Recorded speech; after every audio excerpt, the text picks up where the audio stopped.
নমস্কার, কথামৃত ইউটিউব চ্যানেলে আপনাদেরকে স্বাগত। আমরা প্রতিনিয়ত চিন্তা করে সমস্ত কাজ করি এবং কখনো কখনো এই চিন্তা করে সিদ্ধান্ত নিতে আমাদের খুব অসুবিধা হয়, খুব দোটানায় পড়ে যাই কোনটা করব। এই জন্য সঠিকভাবে চিন্তার কিছু উপায় আছে। বলা হয় যে আমরা যে চিন্তা করি সাধারণত সেগুলোকে দুভাগে ভাগ করা যায়। একটা হচ্ছে ডাইভারজেন্স আর একটা হচ্ছে কনভার্জেন্স। ডাইভারজেন্স শব্দটা শুনেই বোঝা যাচ্ছে যে চিন্তাটাকে ছড়িয়ে দেওয়া, এবং কনভার্জেন্স মানে চিন্তাটাকে একত্রিত করা। ধরুন আপনি কোনো একটা ব্যবসা করবেন, একটা কাপড়ের দোকান।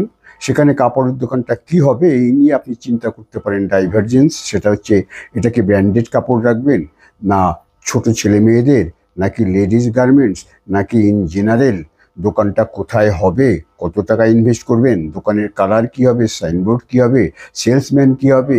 এই যে সমস্ত বিষয় আপনার শপিং সম্পর্কে চিন্তা ব্যবসার, এটা হচ্ছে ডাইভারজেন্স। আপনি চিন্তাটা যত দূর পারেন ছড়িয়ে দেবেন।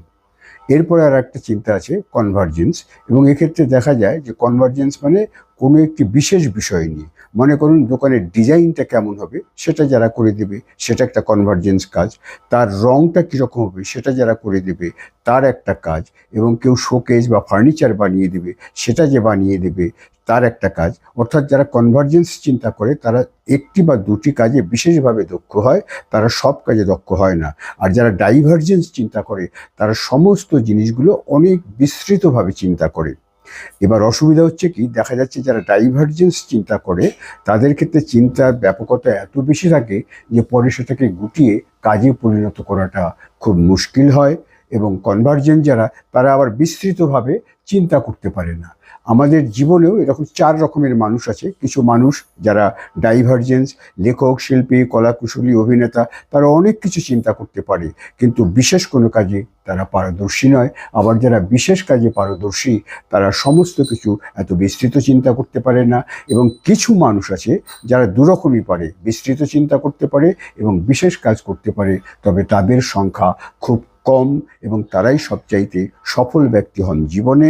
আর একদল লোক আছে যারা ডাইভার্জেন্স, কনভার্জেন্স কোনো চিন্তাই করতে পারে না। তো আমরা পর্যায়ক্রমে এই ডাইভার্জেন্স যে কোনো জিনিস চিন্তা করতে পারি এবং সেটাকে আস্তে আস্তে কনভার্জেন্সে চিন্তা করতে পারি। এটা দীর্ঘদিন যদি অভ্যাস করি তাহলে দুপর্যায়ের চিন্তাধারাই আমরা আয়ত্ত করব এবং আমরা সফলতার পথে এগিয়ে যাব। চিন্তা করার এটাই হচ্ছে সঠিক পদ্ধতি, এবং সিদ্ধান্ত গ্রহণের জন্য এই পদ্ধতিগুলো অনুসরণ করা অবশ্য প্রয়োজন। ধন্যবাদ, নমস্কার, ভালো থাকবেন, ভালো রাখবেন।